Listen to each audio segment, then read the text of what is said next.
राजस्थान में किसानों से खरीद शुरू हो चुकी है और कितने किसान एक्टिव है, कितने किसानों को अभी तक जो इसमें खरीद में शामिल हो रहे हैं, वो हमारे साथ इस तमाम सवालों के जवाब के लिए मेरे साथ मौजूद है राजफेड एमडी उर्मिला राजौरिया जी। मैम, आपसे जानना चाहेंगे कितना लक्ष्य है, कितना अभी तक किसानों से खरीद हो चुकी है और क्या इस टारगेट को पूरा कर पाएंगे आप? देखिए, वर्तमान में हम न्यूनतम समर्थन मूल्य पर जो प्रोक्योरमेंट कर रहे हैं वो रबी सीज़न का है, जिसमें मुख्य रूप से दो फसलें हैं, चने और सरसों। सरसों का हमारा लक्ष्य 15,19,000 मैट्रिक टन का है और एक एफएक्यू क्वालिटी की सरसों को हम अभी 5450 रुपये पे एमएसपी की दर निर्धारित हुई है, जिसमें हम क्रय कर रहे हैं। और इसी तरह से चना का जो लक्ष्य है वो 6 लाख मैट्रिक टन है और उसकी दरें 5335 रुपये है। अभी हम वर्तमान के परिप्रेक्ष्य में बात करें तो मैं बताना चाहूँगी, क्योंकि मार्केट की जो दर हैं वो एमएसपी से भी कम है, तो हम उम्मीद कर रहे हैं कि जो हमें लक्ष्य मिला है वो हम अचीव कर लेंगे। और गत वर्षों से हम तुलना करें तो वर्तमान में जो प्रोक्योरमेंट चल रहा है हमारा, उसके आंकड़े काफ़ी उत्साहवर्धक हैं। अभी हम 134 करोड़ का प्रोक्योरमेंट कर चुके हैं, जिसमें चना और सरसों दोनों शामिल है। और पंजीयन की दृष्टि से देखा जाए तो पंजीयन भी अभी 1,35,000 किसानों ने अपना करा लिया है, जिसमें से हम किसानों को टोकन जो जारी कर रहे हैं वो भी अब हम फुल कैपेसिटी पे कर रहे हैं। पहले ये पंजीयन हम 90% पर जाके करते थे, जो हमें लक्ष्य मिला है। अब हमने इसमें जो हमारी लक्ष्य की सीमा है उसके 100% तक पंजीयन आरंभ कर दिए हैं।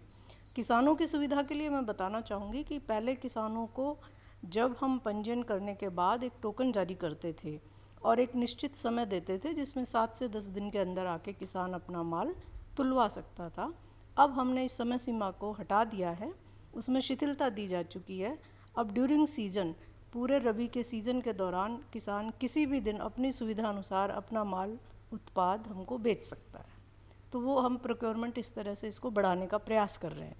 पूरा सिस्टम ऑनलाइन है, ऑनलाइन ही रजिस्ट्रेशन आप करवा सकते हैं, तो इसका फ़र्क भी कहीं ना कहीं देखने को मिलेगा, आसानी होगी किसानों के लिए और डिपार्टमेंट के लिए भी। हाँ, ये किसानों के लिए बहुत ही आसानी है इसमें, जो हमारा ऑनलाइन सिस्टम है। और पिछले विगत 5-6 वर्षों से हम ऑनलाइन पंजीयन ही करा रहे हैं। पंजीयन की सुविधा किसानों के लिए ई मित्र केंद्रों पर भी है, और फिर भी अगर किसान को सुविधाजनक रहता है तो केवीएसएस पर भी आके करा सकते हैं। जो हमारी ग्राम सेवा सहकारी समिति है वहाँ पर भी पंजीयन कराया जा सकता है। किसी भी किसान के द्वारा पंजीयन की प्रक्रिया को मेरा मानना है सिर्फ आधे घंटे में कंप्लीट कराया जा सकता है। किसान भाई के पास इसके लिए 4 तरह के दस्तावेज़ात, उसकी गिरदावरी की कॉपी, उसका जो जनाधार कार्ड है जो कि मोबाइल नंबर उसमें उसका सीडेड हो, और अपने बैंक अकाउंट्स के डिटेल, इनके साथ में किसान भाई अपना जो उत्पाद है उसके संबंध में अपना पंजीयन करा सकते हैं। पंजीयन की प्रक्रिया एक बार जब कंप्लीट हो जाती है तो हम हर किसान को उनकी तुलाई के लिए एसएमएस उनके मोबाइल नंबर पे सूचना देते हैं कि आप अमुक तारीख पे अपना उत्पाद लेकर आएँ, ताकि क्रय विक्रय केंद्र जो हमारे हैं वहाँ पर ये स्थिति नहीं बने कि सारे किसान हमने एक ही दिन बुला लिए, या हमको परिवहन का जो हम अरेंजमेंट करते हैं, जो व्यवस्था हम करते हैं, वो सुगमता से कराई जा सके, इसलिए हम टोकन जारी करते हैं। किंतु अब हमने किसानों के लिए इस अवधि को भी, क्योंकि जैसा मैंने बताया कि हम ओपन कर चुके हैं, अगर किसान भाइयों को जब भी सुविधा हो अपने सीज़न में, जो हमारी अवधि है 90 दिन की, किसी भी दिन आके अपना माल तुलवा सकते हैं। हम उसके लिए अतिरिक्त व्यवस्था कर रहे हैं। किसानों की सुविधा के लिए आपने अलग अलग केंद्र भी बनाए गए हैं, कितने केंद्र आपने स्थापित किए हैं? इस समय हमारे 637 क्रय केंद्र हैं, जो हमारी, जिसमें से 231 तो केवीएसएस हैं, बाकी उनकी जो मेंबर जीएसएस हैं, ग्राम सेवा सहकारी समिति हैं, वो हैं।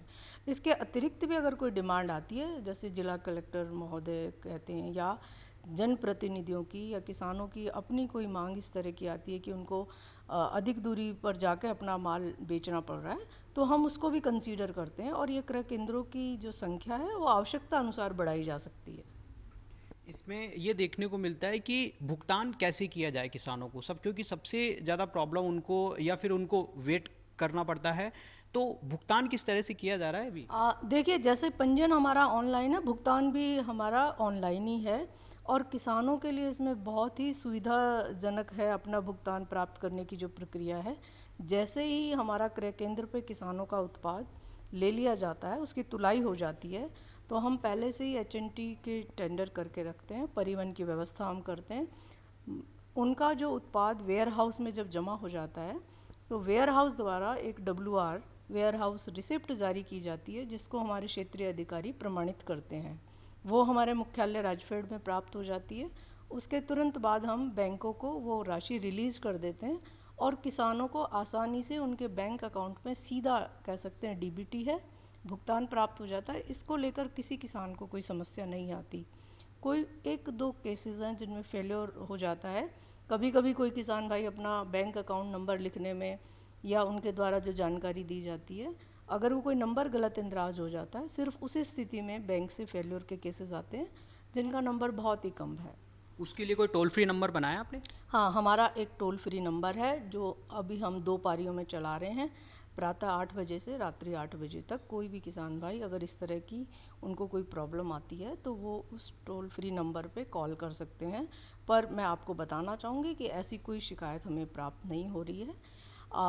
FAQ माल ही क्योंकि हमको लेना होता है, तो जैसा अभी आप कह रहे थे कि कुछ ये शुरुआती सीज़न का आरंभिक सप्ताहों में, क्योंकि FAQ श्रेणी का ही हम उत्पाद ले सकते हैं, तो कहीं कहीं पे जो नमी का प्रतिशत था, सरसों की भी बात करें या चने की, तो नमी का प्रतिशत आरंभिक दिनों में क्योंकि अधिक था, तो हमने किसान भाइयों को आग्रह किया, हमारी KVSS मैनेजर, हमारे DR, हमारे क्षेत्रीय अधिकारी, पूरा जो सहकारिता विभाग है, उनके जिला स्तरीय अधिकारी सभी किसान भाइयों को इस चीज़ के लिए सूचित भी करते हैं कि वो अपना माल क्रय केंद्र पे लाने से पहले सुखा के लाएं, साफ़ सुथरा करके लाएं, ताकि क्वालिटी कंट्रोल जो है वो NAFED के निरीक्षक द्वारा देखा जाता है, तो उनको, किसानों को किसी तरह की असुविधा नहीं हो। तो हम ये उनको पहले ही अपील करते हैं कि आप अपना माल FAQ श्रेणी का ही लेकर आएँ। बेमौसम बारिश भी लगातार देखने को मिली है और फिर से मौसम विभाग यही कह रहा है किसान अलर्ट रहे, तो आपके लक्ष्यों में कुछ कमी देखने को मिलेगी या फिर पूरी तरीके से इसी तरीके से जारी रहेगा? आपको लगता है कि लक्ष्य टारगेट आप पूरा कर पाएंगे? देखिए, शुरू के दिनों में जैसा मैंने कहा, जो उत्पाद थे दोनों जिन्सों में कुछ नमी की मात्रा अधिक थी, किंतु अब माल आ रहा है और पिछले सप्ताह से ये जो क्रय है वो उसका प्रतिशत भी बढ़ रहा है, तो मैं उम्मीद करती हूँ कि हम लक्ष्य हासिल कर लेंगे।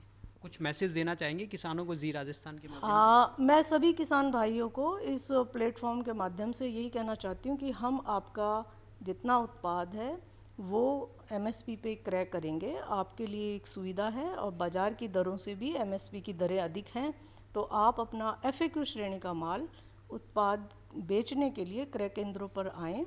और अब आपकी सुविधा के लिए हमने समय सीमा में भी शिथिलन दिया है।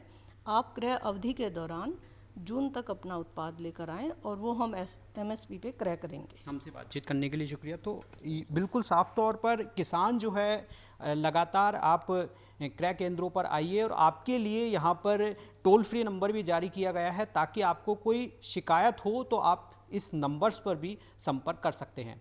कैमरा पर्सन राहुल चौहान के साथ आशीष चौहान, जी मीडिया, जयपुर।